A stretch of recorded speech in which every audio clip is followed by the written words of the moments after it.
राम राम दोस्तों, जय बाबा नीम करोली महाराज जी की। आशा है कि आपके ऊपर भी बाबा नीम करोली जी की अपार कृपा होगी। आपके घर परिवार में सभी कुशल मंगल होंगे, यही मेरी प्रार्थना बारंबार, यही मेरी अर्जी बाबा नीम करोली जी की शरण में। जय श्री राम। दोस्तों और मेरी माताएं बहनें, आज मैं आपको श्रीमद् वाल्मीकि रामायण अरण्य कांड का 61वां सर्ग सुनाता हूँ। श्री राम और लक्ष्मण के द्वारा सीता की खोज और उनके न मिलने से श्री राम जी की व्याकुलता। दशरथ नंदन श्री राम ने देखा कि आश्रम के सभी स्थान सीता से सोने हैं तथा पर्णशाला में भी सीता नहीं है और बैठने के आसन इधर उधर फेंके पड़े हैं।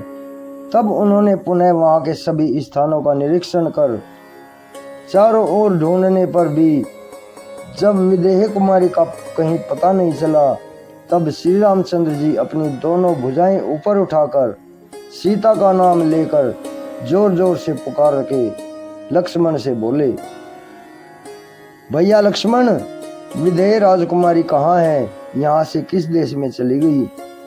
सुमित्रानंदन, मेरी प्रिय सीता को कौन हर ले गया या किसी राक्षस ने उसे खा लिया?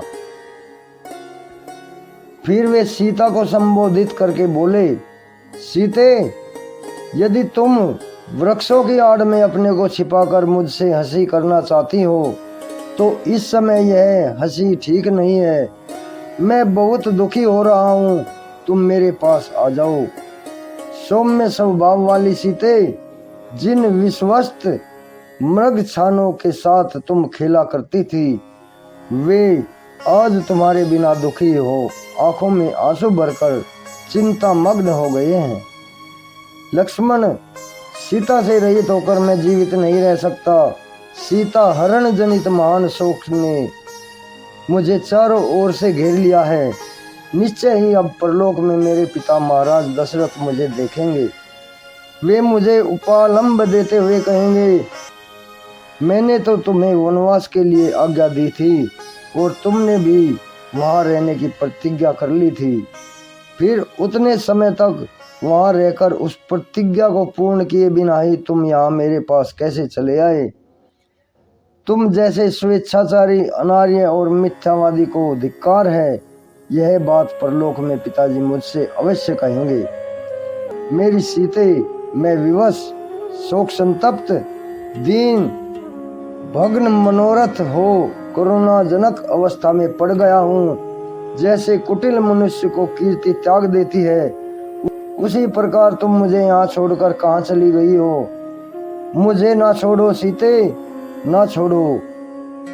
तुम्हारे वियोग में मैं अपने प्राणों का त्याग कर दूंगा। इस प्रकार अत्यंत दुख से आतुर हो विलाप करते हुए रघुकुल नंदन श्री राम सीता के दर्शनों के लिए अत्यंत उत्कंठित हो गए, किंतु वे जनक नंदिनी उन्हें दिखाई ना पड़ी।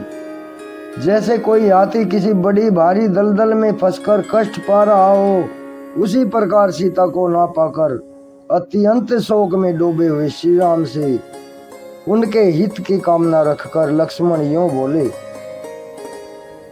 महामते, आप विषाद न करें, मेरे साथ जानकी को ढूंढने का प्रयत्न करें। वीरवर, यह सामने जो ऊंचा पहाड़ दिखाई देता है अनेक कंदराओं से सुशोभित है। मिथिलेश कुमारी को वन में घूमना प्रिय लगता है। वे वन की शोभा देखकर हर्ष से उन्मत्त हो उठती हैं, अतः वन में गई होंगी, अथवा सुंदर कमल के फूलों से भरे हुए इस सरोवर के या मत्स्य तथा वेतसलता से सुशोभित सरिता के तट पर जा पहुंची होंगी। अथवा पुरुष प्रवर, हम लोगों को डराने की इच्छा से हम दोनों उन्हें खोज पाते हैं या नहीं, इस जिज्ञासा से वन में कहीं छिप गई होंगी। अतः श्रीमान, वन में जहाँ जहाँ जानकी होने की आशंका हो, जहाँ संभावना हो, उन स्थानों पर हम दोनों शीघ्र ही उनकी खोज के लिए प्रयत्न करें। रघुनंदन, यदि आपको मेरी यह बात ठीक लगे तो आप शोक छोड़ दीजिए। लक्ष्मण के इस प्रकार सौहार्दपूर्ण समझाए जाने पर श्री रामचंद्र जी सावधान हो गए और उन्होंने सुमित्रा कुमार के साथ सीता को खोजना आरंभ किया। दशरथ के वे दोनों पुत्र सीता की खोज करते हुए वनों, पर्वतों, सरिताओं और सरोवरों के किनारे घूम घूम कर पूरी चेष्टा के साथ अनुसंधान में लगे रहे। उस पर्वत की चोटियां, शिलाओं और शिखरों पर उन्होंने अच्छी तरह जानकी को ढूंढा, किंतु कहीं भी उनका पता नहीं लगा। पर्वत के चारों ओर खोजकर श्री रामचंद्र जी ने लक्ष्मण से कहा, सुमित्रा नंदन, इस पर्वत पर तो मैं सुंदरी वैदेही को नहीं देख पाता हूँ। तब दुख से संतप्त हुए लक्ष्मण ने दंडकारण्य में घूमते घूमते अपने उद्दीप्त तेजस्वी वायु से इस प्रकार कहा, महामते, जैसे महाबाहु भगवान विष्णु ने राजा बलि को बांधकर यह पृथ्वी प्राप्त कर ली थी, उसी प्रकार आप भी मिथिलेश कुमारी जानकी को पा जाएंगे। वीर लक्ष्मण के ऐसा कहने पर दुख से व्याकुलचित हुए श्री रघुनाथ जी दीनवाणी में बोले, महाप्रज्ञ लक्ष्मण, मैंने सारा वन खोज डाला, विकसित कमलों से भरे हुए सरोवर को भी देख लिया तथा अनेक कंदराओं और झरनों से सुशोभित इस पर्वत को भी सब ओर से छान डाला है, परंतु मुझे अपने प्राणों से भी प्रिय वैदेही कहीं दिखाई नहीं पड़ी है।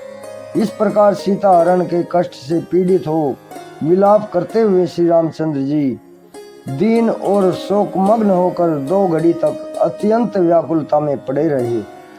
उनका सारा अंग विहल शिथिल हो गया, बुद्धि काम नहीं दे रही थी, चेतना लुप्त सी हो जा रही थी।